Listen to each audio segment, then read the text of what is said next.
What is going on, Internet? Eric Bandholz back again with another e-commerce conversations. I hope all is well. On the other side of the Internet, on the other side of the Internet from me is you again. I got a masterclass on how to hire, and I'm excited to share it with you. First things first, I want to talk about who specifically I am making this video for. It's going to be primarily an e-commerce operator. It's going to be primarily a small business. And really, I view a small business probably doing 7 figures, low 7 figures to mid 7 figures. And it's going to be focused not necessarily on like 3PL work. It's not going to be focused on 3PL work, but it's going to be focused more on kind of like the marketing, the operations, and the product. Now, before you get into the journey of hiring, or if you've already begun that, I've made a lot of mistakes in hiring, and I kind of want to share those lessons on with you. The first thing is hiring should not be a benchmark for your business. I know a lot of times when you're talking to other entrepreneurs, one of the first questions they ask is how many employees you have to kind of get a feeling for how big you are as an operation. I want to tell you that it's much better to have a small business, or a large business with fewer employees than it is a small business with a lot of employees, or potentially even a small business with fewer employees could be better than a bigger business with a bunch of employees. A lot of challenges come into play when you get beyond a certain point, specifically in America, around the 50 employee range, you open yourself up to new rules and regulations when it comes to hiring. So ideally, if you can stay small and lean, you are kind of afforded a little more freedom with the decisions that you make with how you hire, how you fire, who you keep on your team, and all that. So when we think about how are we going to hire, here are some mistakes to avoid. Obviously, you're thinking about hiring when stuff is not going well, when there's potential. I would say 2 reasons not to hire is, one, when you feel like you're hiring just to put out the fires. Like you can't handle it. You just need to hire someone coming in the door, help me out, and we'll get taken care of that. That is not going to be, in my case, that has not resulted in a good result. The other way is hiring to expect growth. Like, oh, we're on this trajectory. I think we're going to grow this much. I'm going to hire team members to help us get there. It's going to accelerate it. I've also found that that is not the case.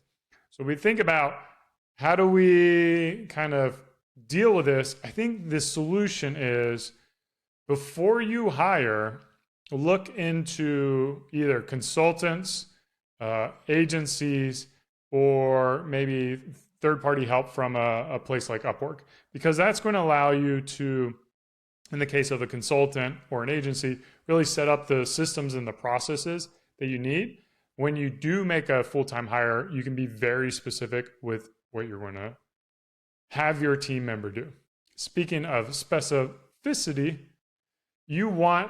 it's tempting to hire an employee at a small business and be like, all right, I want you to do a little bit of email. I want you to do a little bit of Amazon. I want you to do a little bit of Facebook. I want you to do a little bit of social media, because you as an entrepreneur, that's what you've been doing your whole life in the business.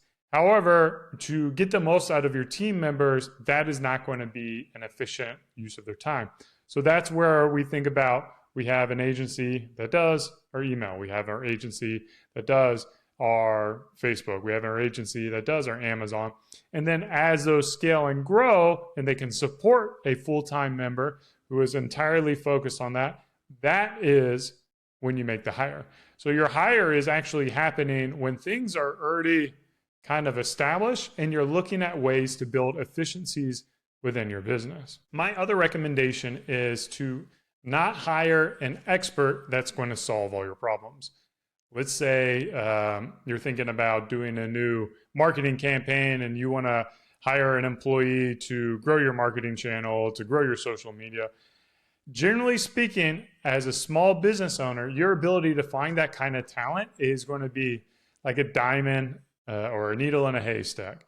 And what's going to happen is you're going to hire someone who you have high expectations for, you're not going to have the funds to pay them. These people typically are $150,000, $200,000 employees who can build systems, implement systems, and grow those systems. So if your business cannot yet afford that, that again is where we go back to our consultants and we look at, can we hire a consultant to come in, set up these processes, set up these practices, do the high level thing, the systematizing, kind of the thing that you should actually be doing. Maybe you should be doing that. Gets it built out. And then once you've figured out all those complexities, then we come in and we hire someone to run it and execute it. And that's going to allow you to hire a team member at a lot more economical rate. And they're going to be more successful in their role because they know what you know and they know what success looks like. So you don't have this mutual mystification of what's going on with expectations when you try to hire an expert to read your mind and solve all your problems. You've already done that and you can communicate that to your team. Now, you might be able to apply some of these tactics that I'm going to give you to other hiring processes like your fulfillment partners or maybe some of your laborers if you're manufacturing. But I think at the end of the day, this process is primarily geared towards e-commerce operators, marketers, and product designers. You can take some of these elements and see if they work for you. But the root of what I'm suggesting is a process called top grading. And top grading is the philosophy that every step of the way of your hiring process, you are letting your candidates know that you are going to be doing reference checks. You're reminding them that you're doing reference checks. And then you actually do reference checks. And I've thrown in a few kind of like Beadbrand style things that have helped us with our core values and the type of team members that we're trying to attract. And maybe you can implement those. But basically, if you want to go down the rabbit hole, get a little more information, Google search top grading, and that's the process that we've used and modified for our hiring process. Now, what I've created is a 9-step, really one of those steps can kind of be merged together. We'll call it an 8-step hiring process. And I'm going to walk you through those 8 steps, what they're going to look like, why we're doing what we're doing, and what kind of considerations that you need to be aware of as you embark on each step. So I don't know what the most important thing. I think they all kind of have their place in there. If they didn't have a place, we wouldn't do it. It would be a waste of time. So they all have a place. It's not a rankings. But the first thing that you need to do is you need to make your job look like the most compelling, the most exciting, the most riveting job that they could have ever for their entire life. You need to pump it up high, get people excited, get people like jazzed to want to apply for this job, because your first role is to get as many candidates as possible, and especially qualified candidates. So you create this compelling job offer. Maybe you have a landing page with a video. Maybe you kind of show off company culture and put that on job boards where they're going to be. The general job boards, the Indeeds, the LinkedIn, you're going to get a lot of, like generalists. But if you can, let's say if you're hiring a designer, post it on a designer job board, or maybe you're looking for remote work and part-time work from moms, and there's mom job boards. There's, Tropical MBA and Dynamite Circle and these kind of job boards out there that are focused on people around the world who want a location-independent lifestyle. So really understanding what the job's needs are and what you want your team to look like and what kind of people you want to bring in is really important. In addition to that, what I recommend, of course, we're putting in there that you are doing reference checks at the end of it. But in addition to that, I want you to have like a small little test to filter out the low effort. You're going to get a ton of low effort stuff. Ideally, it's not going to be something they could do on AI, like if it's a little blurb or a cover letter or something like that. That should not be your test. It should be something like, within this job description, when you apply, write XYZ. And then you can just quickly see all the jobs come in. If they didn't do that first thing on the top of their cover letter, then you automatically disqualify that, because you want to be getting hundreds and hundreds of candidates. and really filter out the people who are just applying to every single job. For us, what we like to do for the small test is have our candidates take a Myers-Briggs personality test.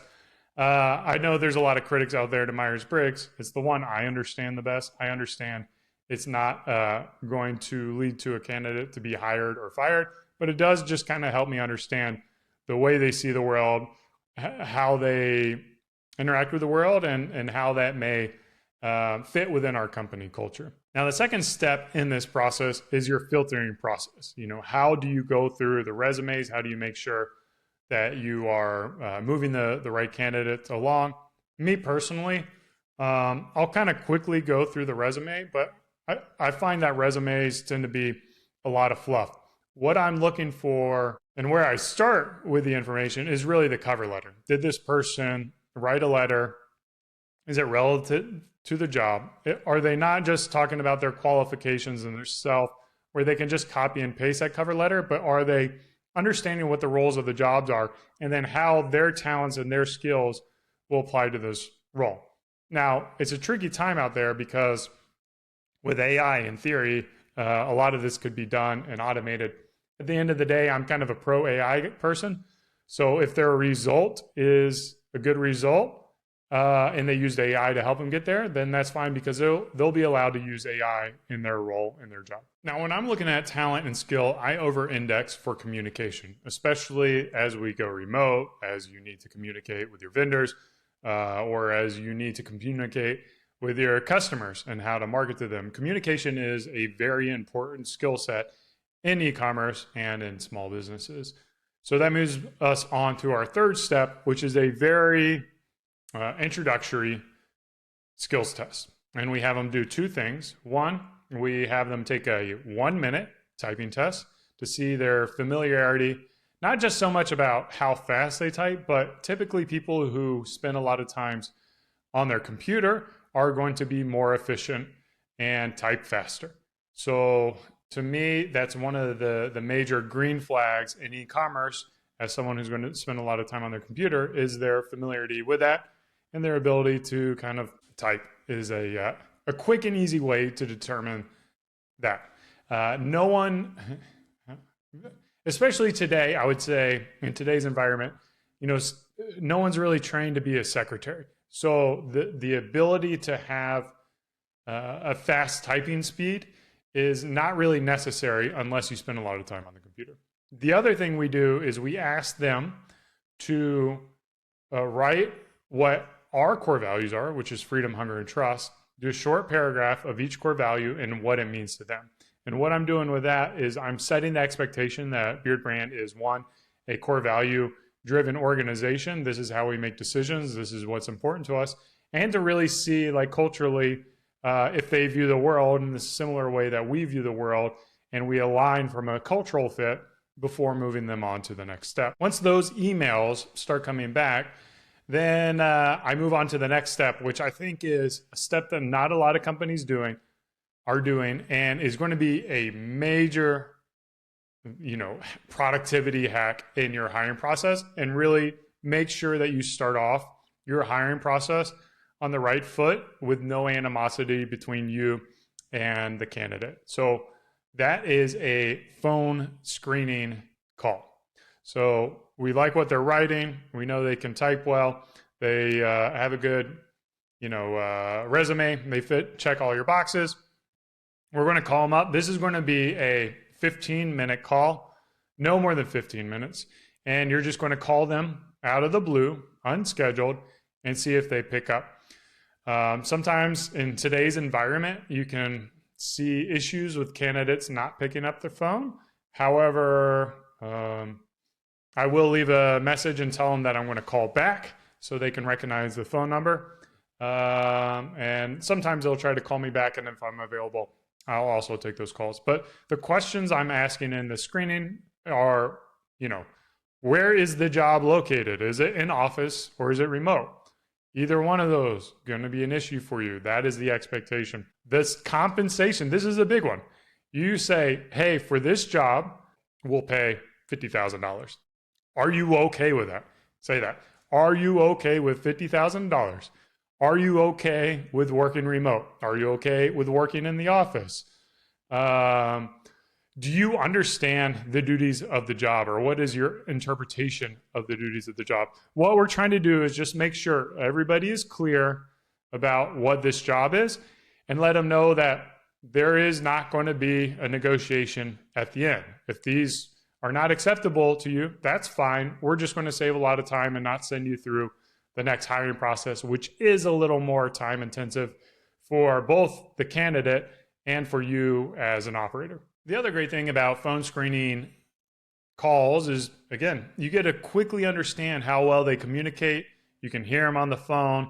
When you catch them off guard, you kind of get their natural self. Their guards are a little bit off. You know, they're not coming in with a bag of ammo, I guess.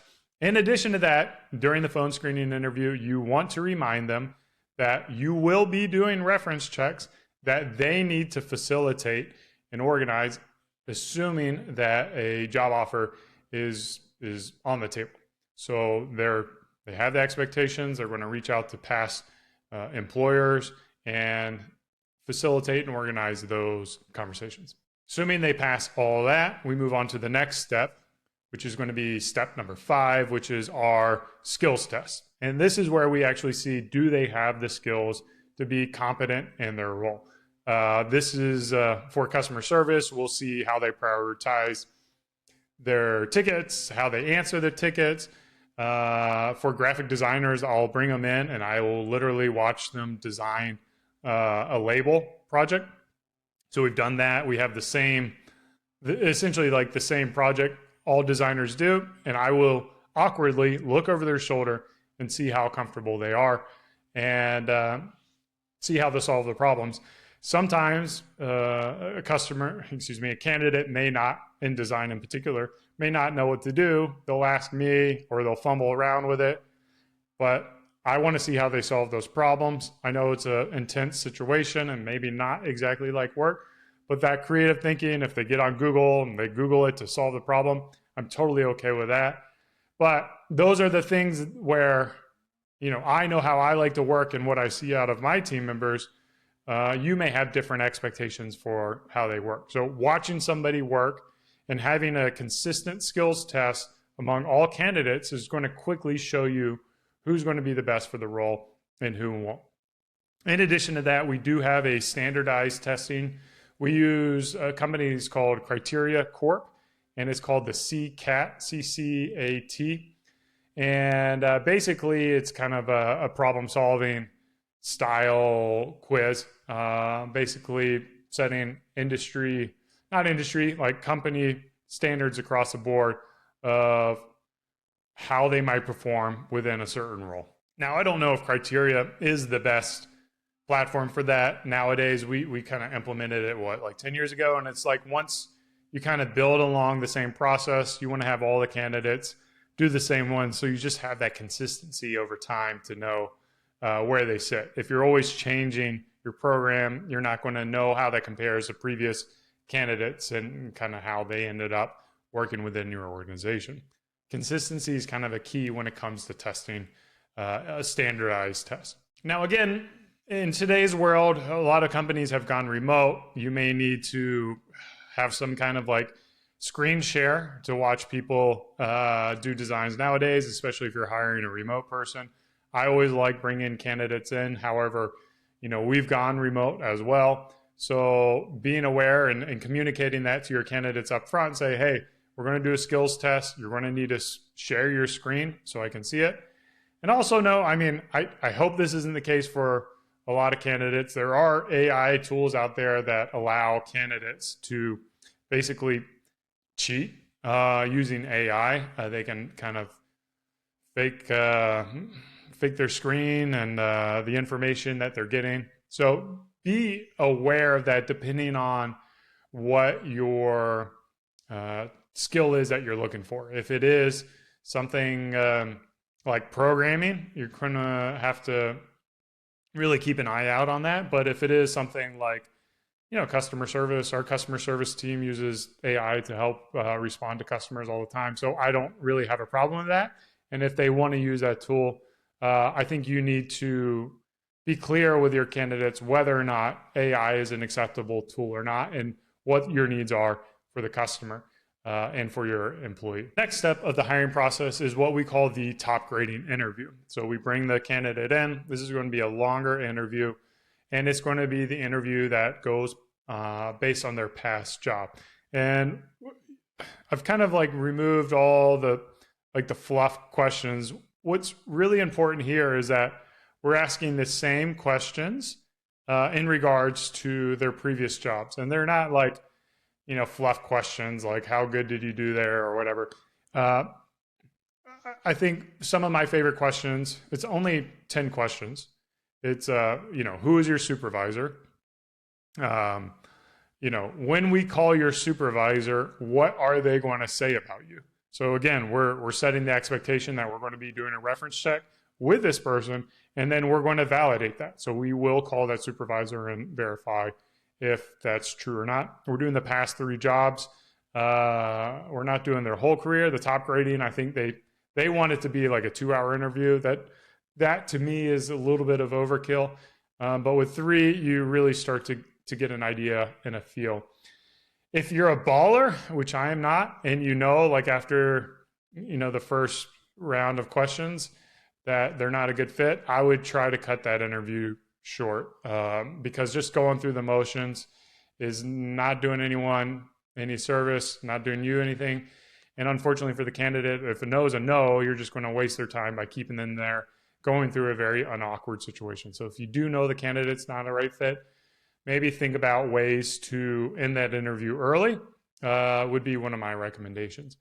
So we're going through this process. Another question I like to ask is, what is one thing that your supervisor can improve upon? And it's funny because candidates will frequently say, you're not going to tell my supervisor I'm going to say this. And we're like, no, we're not. That's not the point of this.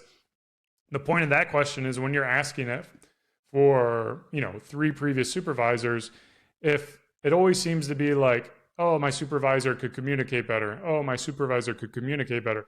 Oh, my supervisor could communicate better. Then it's probably not a supervisor thing. It's probably more of the candidate not being a clear communicator. So looking for any kind of trends that may happen over the course of multiple different jobs is going to help you find any kind of red flags that a candidate might not be so forthcoming with. We tend to be drawn towards candidates who are, more or less low drama. And this series of questioning, the top grading questioning, is a great way for us to find candidates who somehow seem to avoid drama wherever they go. And we have seen some candidates who seem to attract drama wherever they go as well. So the top grading is a great process. After we've done the 10 questions on their previous jobs, then we wrap it up and say, is this a job that you're still excited about? Are you still interested in? What questions do you have for us? Which should already, they should already have a strong understanding of what the role is based on our phone screening call. So there's usually not a lot of questions from here. Usually it's just like, what are the next steps? And you let them know how many other candidates they're considering, the time frame that you're going to let them know by, and kind of what the next steps are, which are going to be those reference checks and then the job offer. So when we think about the reference checks, the second to last step, what we want to do in this is really have our candidate facilitate this. So you don't want to get a list of names and a list of phone numbers that you have to call them out of the blue. You certainly don't want to have to find their email and phone number out of the blue. So the candidates will be talking with their reference checks, and their reference checks will be aware that they're expecting a phone call. Ideally, the candidate is going to give you a time frame that works best. So you say, hey, I need your reference checks for these 3 people that we talked about at your previous job, and let me know when is a good time that I can be reaching them, and make sure that they know I will be calling from this phone number so they can pick it up. And these reference checks will take about 15 minutes where we just verify some of the information that we talked about earlier.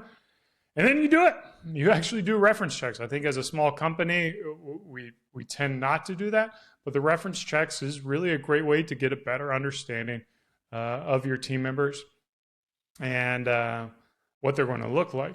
From there, you should have a very strong grasp on what the candidate is like, what their skills are like, how well they're going to perform, if they fit your culture. If they don't fit your culture, and only in the case where you are incredibly excited for them, you think they're just going to be a home run, they're going to be a smash from day one, that is when you make the job offer.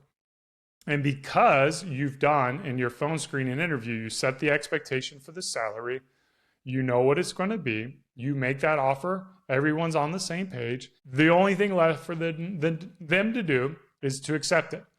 And then if they're forthcoming with you, they will also be upfront during that phone screening interview, which should be one of your questions. Are you considering any other job opportunities, or are there any other time frame constraints I need to be aware of in the consideration of moving forward to the next step? So a lot of the hard work is done in that phone screening interview, and then that job offer comes, and then they sign it and you move forward. If they try, in my opinion, if they try to negotiate after going through all of that, that to me is an immediate red flag, because they had a chance, at the beginning, at this process, along the whole thing, and they strung us on for a hiring process to try to negotiate at the end of the day. That doesn't sit right with me. So we've dropped a lot of not a lot. There have been one or two candidates who dropped off at the end because they wanted more money.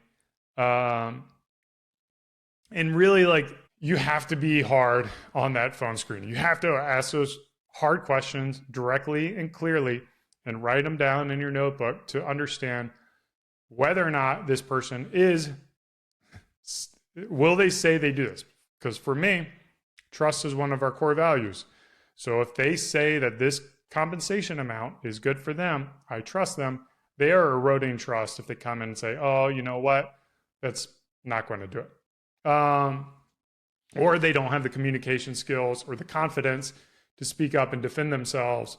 If it's not good, that's not going to be a good situation. If you're at work and they don't have the ability to talk, to communicate with you, to let you know, oh, hey, I need relocation expenses. Will that be covered? Or, hey, what are the benefits situation at your company? All that should be done in the phone screening process, just to make sure we're not wasting time. So one thing I want to make sure that you never do when hiring is say, oh, we can hire them and we can just fire them if they're not a good fit.